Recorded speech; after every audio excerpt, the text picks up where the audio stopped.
Can we just take a second to appreciate this shirt? Because coffee is life!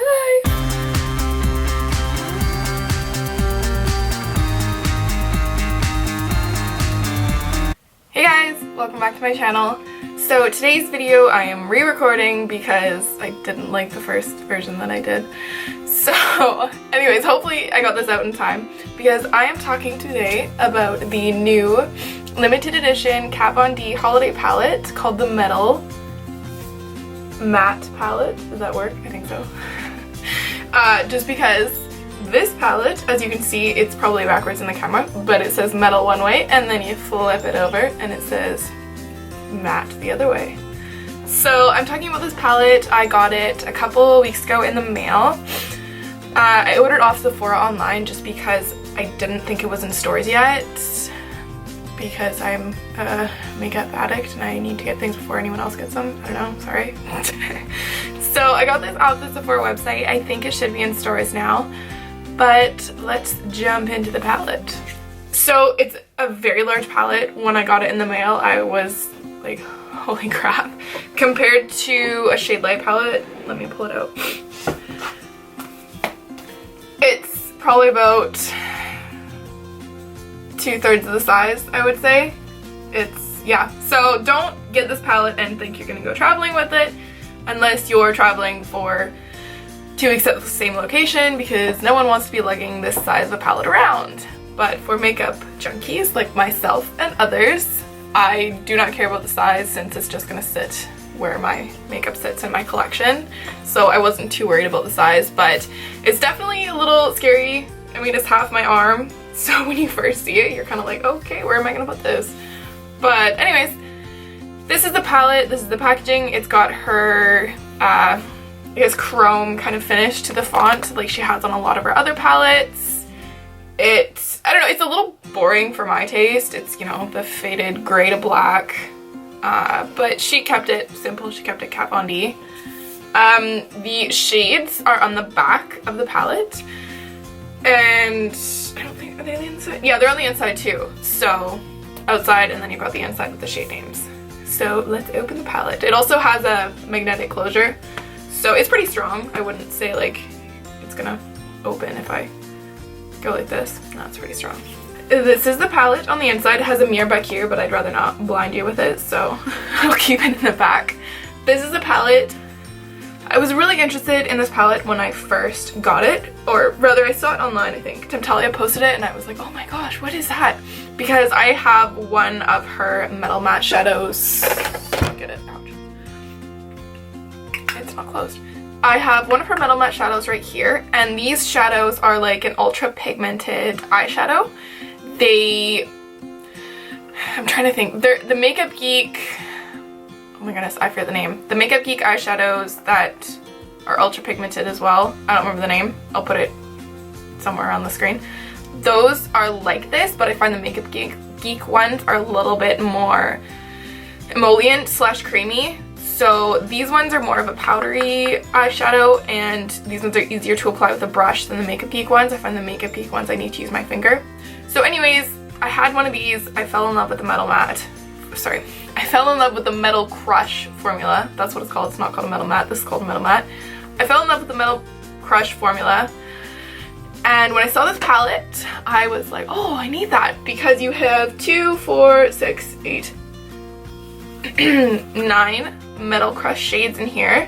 So what's nice is you get to try a bunch of different shades in the Metal Crush formula without paying the $25, I think, a pop Canadian price tag for one of these. And you get probably half the pan size. So I thought it was worth it just for that aspect alone. I have her Shade Light eye palette, and those are all matte shadows, and that is one of my favorite eyeshadow palettes by far. The mattes are super creamy and super pigmented, which are really hard to find in a matte formula, because matte eyeshadow formulas can be super drying and they won't budge when you try to blend them, and you'll get those, I call them skid marks, from literally you could sit and blend and blend and blend and you'll still get those skid marks on your eyes from the dry eyeshadow. So I like the Shade Light mattes, which is why I decided to try this as well.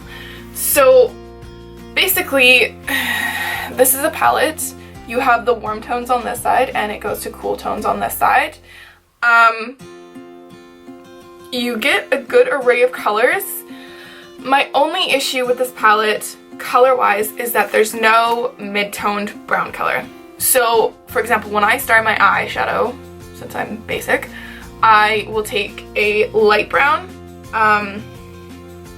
what do I call it, a base shadow, like this color called Suede, and then I will go in with a little bit darker of that shadow. For example, let me pull out another palette here. So a shade like this one, which is Makeup Geek Latte, I will take that and put that over my base shadow.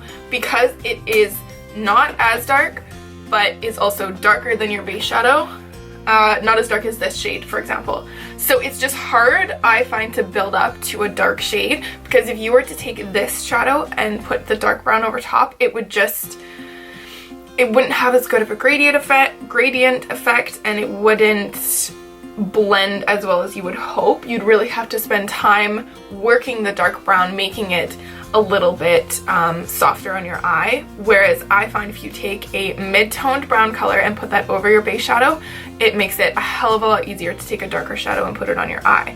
So I find with this palette I need to reach for a mid-toned brown color. For example, Makeup Geek Latte, I think I was taking Anastasia, something from the Modern Renaissance palette, or if you just had like a single mid-toned brown color, that would be useful as well. But that is my big issue with this palette, because you can't, in my opinion, or I can't at least, create a simple look if I don't have a mid-toned brown color, and it hurts me. It's kind of hard to build up from the light shade to the dark shade, so that is my issue with this palette. Overall performance and formula, the Metal Crush shades are great. I prefer the light shades. They're a little bit creamier. I used Volt today and I found it was a little bit powdery for a Metal Crush shadow, but it still came out pigmented. It was still easy to put on my eye. It was just a little bit dry. I haven't used Flash or Nebula. I think I used Watt, Tinsel, Glitz, and Twinkle, and those were all great. I had no issues with them. In regards to the mattes, I find that they are a little bit dry. I did have those skid marks per se on my eyes this morning when I did an eyeshadow look. I will zoom in and show you what I created with this palette. I mean, I could sit and blend my life away, but it still just wasn't blending completely, and I think that was from, I think I took Oak and Velvet. So the mattes are slightly dry.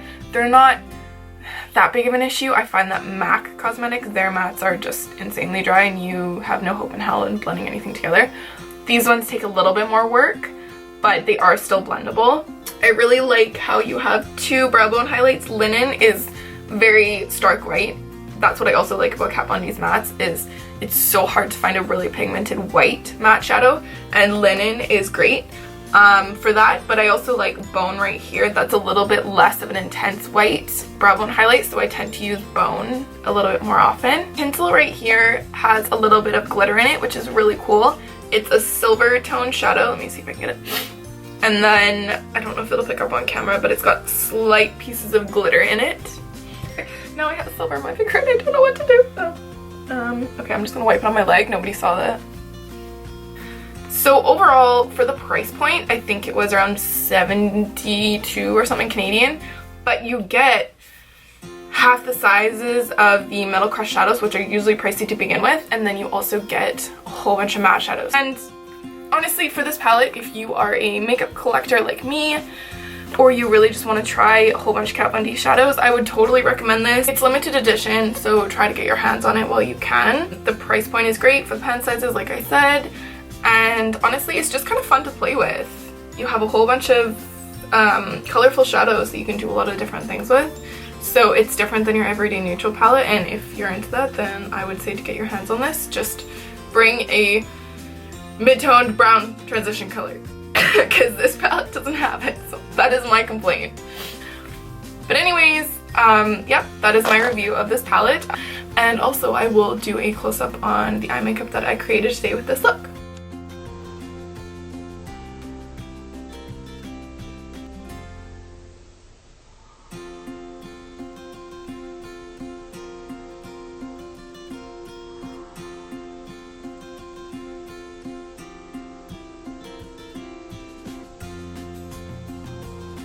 So thanks for watching, guys. I hope you enjoyed this video. It is limited edition, so if you have your eye on it, I would say to go and get it.